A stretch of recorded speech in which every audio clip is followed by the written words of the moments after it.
Today we're exploring Hollywood studios with all the tips, tricks and facts that you need to make your next day unforgettable. Here's the nights that you can't take back. We live hard, but we love to laugh.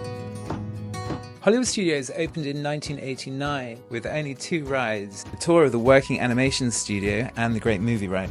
So guests staying at a Disney resort get to enter at 8:30 and fill up the main rides ahead of time from the main crowd. So if you are entering and you're not staying on property, it's worth considering using Genie Plus more than any of the other parks.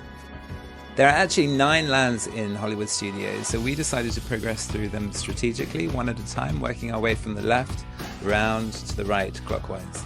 We headed first to Micky and Minnie's Runaway Railway, which opened in January 2023 and replaced the Great Movie Ride. Imagineers called this a zany and zippy wild ride. With Goofy at the helm, what could possibly go wrong?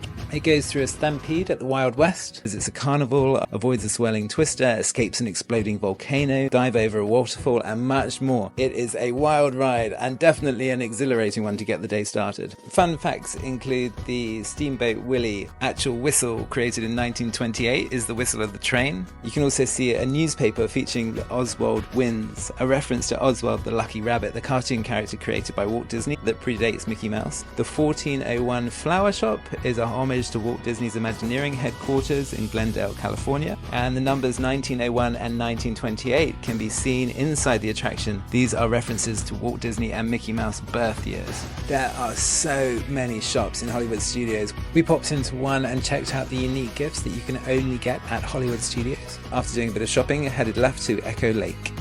Like everything else in Hollywood Studios, Echo Lake is a replica of a man-made lake near downtown LA. So as you walk in, you'll see Gertie the dinosaur, which is a homage to the early California crazy movement where buildings started to look like something else, like a giant donut, a dog or a coffee cup. We headed into the Indiana Jones Stunt Spectacular, which is a stadium that holds 2,000 people. The Stunt Spectacular opened 3 months after the park opened, making it the oldest running entertainment experience in the park. The show actually remains practically unchanged from its opening appearance in 1989. Fun fact, the idol that is held by Indy is the actual idol from the film. I don't remember Indy getting run over by a 440-pound ball in the actual films, so hopefully he's got a good chiropractor. We were a little bit nervous when we watched the ball run over him. We did watch him get up, so we think he's okay, but a few guys went to help him, and that was the end of the show. We headed over to the Star Tours ride. Quite often doesn't have a long queue and you get to experience your favourite characters like R2-D2, C-3PO.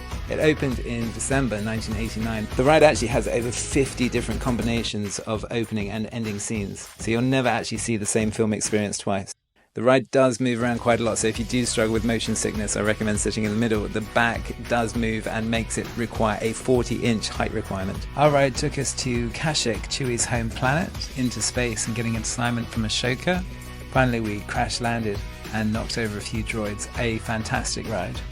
You can also build a lightsaber at Tatooine Traders, which is cheaper than Ravi's workshop of $250 in Galaxy's Edge. Backlot Express restaurant is a quick service restaurant which gives you the feeling of going backstage with alien saucer and aeroplane, all the props that are being used in the movies at the time.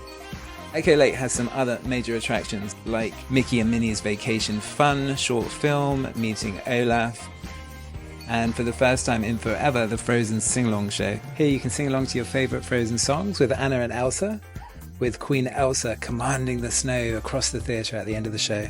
Plays from 9 a.m. to 9 p.m. every day, continuously, and is a great one to do in the afternoon when the temperatures get quite warm. Just to the right you can find Commissary Lane, where you can sit inside a 1950s car replica and watch an old movie. A truly unique experience. I had a burger and fries, and I've got to say it was excellent. Next we moved on to Pixar Plaza, where you can meet Edna, the designer from The Incredibles. There's quite a bit of speculation as to who Edna is based on, but the forerunner is probably Edith Head, an American costume designer who won a record 8 Academy Awards, making her the most awarded woman in the Academy's history. After visiting Pixar Plaza, we moved on to Toy Story Land, where you shrink down to toy size, where everything is enormous and you see all your favourite Pixar toys.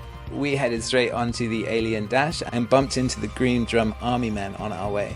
Next, we moved on to the alien swirling saucers, which is one of Charlie's favourites. It's designed as a toy playset that Andy got from Pizza Planet. We went on to do Toy Story Mania, a 3D experience where you enter into a giant toy box. There are lots of hacks for Toy Story Mania that you can Google that help release and increase your points if you are a competitive sort. The Imagineers spent more time programming Mr. Potato Head than any other audio animatronic ever. We really enjoyed meeting all the Toy Story characters that are around the park. Woody's Lunchbox is a fantastic place to grab a bite to eat. We moved on to Slinky Dog Dash, which does have a height requirement of 38 inches. According to Imagineers, Andy built the Slinky Dog track. Instead of settling for the basic cars, Andy attached this Slinky Dog to the train by wrapping the plastic around and springing it forward. As we headed into Star Wars Land Galaxy's Edge, you see the Stormtroopers and Kylo Ren's spaceship. The First Order come out every hour. The Stormtroopers do interact with you and they will engage, but will also respect you if you back away. We really enjoyed looking at all the Galaxy Edge merchandise, thought about getting ourselves a blaster, maybe some space binoculars. We also found the Child and the Mandalorian out the back, which is really fantastic, who randomly selects you to come and take photos with him. Bumped into Kylo Ren on the way through, where he interrogated us and asked us if we were part of the Resistance, which we profusely denied.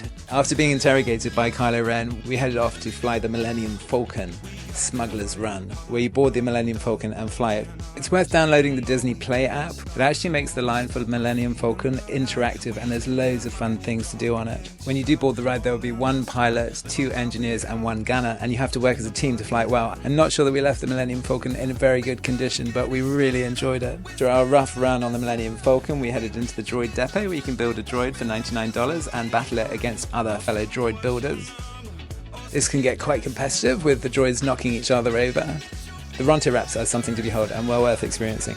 After filling up with a Ronto Wrap, we headed on to the Rise of the Resistance.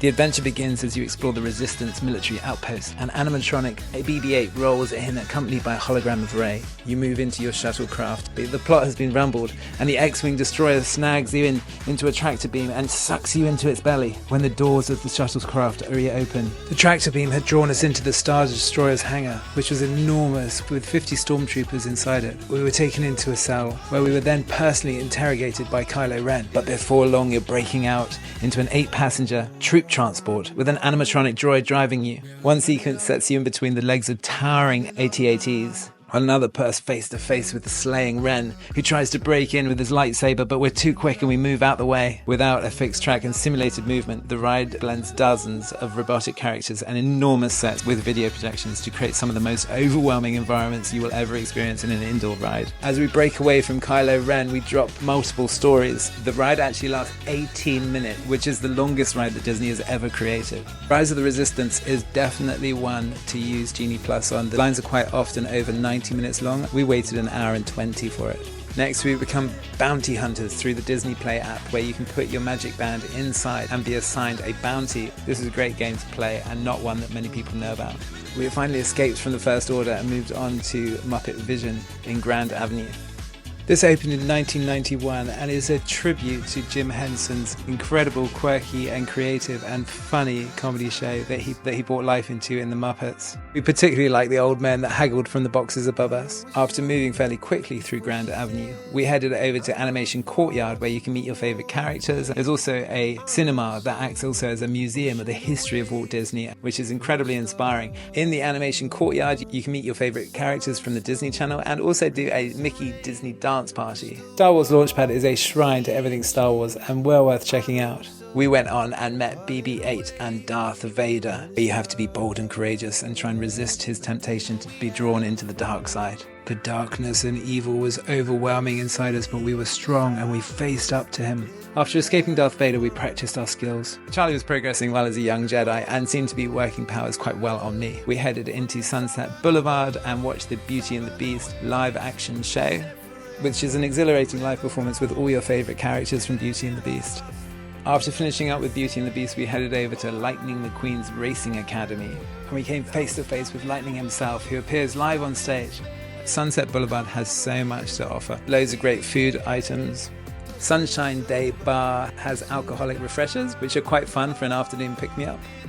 So I wouldn't say I'm naturally a fan of the Tower of Terror, but I'm going to do it anyhow. It drops you 130 feet and it actually pulls you faster than the speed of gravity, which is why it feels so intense.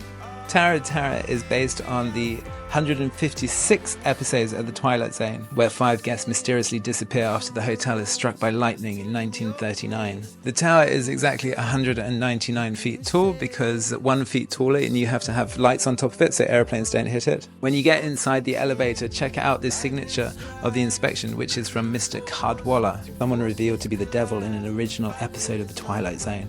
The hotel has Moroccan features at the top so that it blends into Epcot's skyline in Morocco. Apparently they made the Imagineers watch all 156 episodes of The Twilight Zone before they're actually creating the ride. If you look at the ride time and it says 13 minutes, it's actually the minimum amount of time that you can walk on. Tower of Terror has to be one of Disney's most immersive experiences and a must-do for any thrill seeker.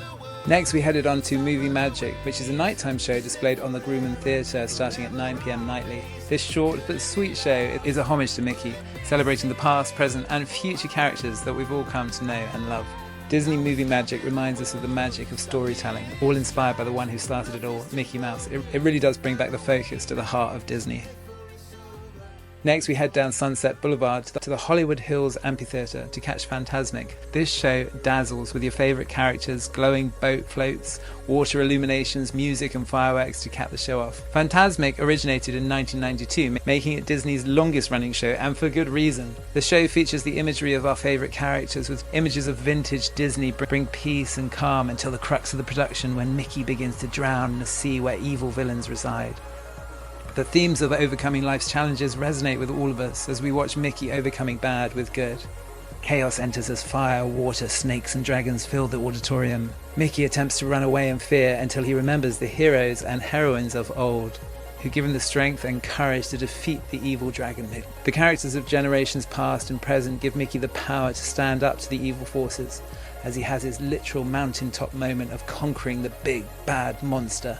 The theme of conquering internal and external battles resonate within the hearts of all of us. Mickey once again encourages us to forge boldly and courageously with whatever we may be facing in our own situations. The emotional journey of Fantasmic is one you won't want to miss. It definitely made a lasting impression on all of us. We had an absolutely fantastic day at Hollywood Studios. Please do comment, like it, share the video. You'd be doing us a huge favour. We're going to be trying to upload one every week, and we really do appreciate it if you would subscribe. Have a wonderful week, and please do comment so that we can connect with you.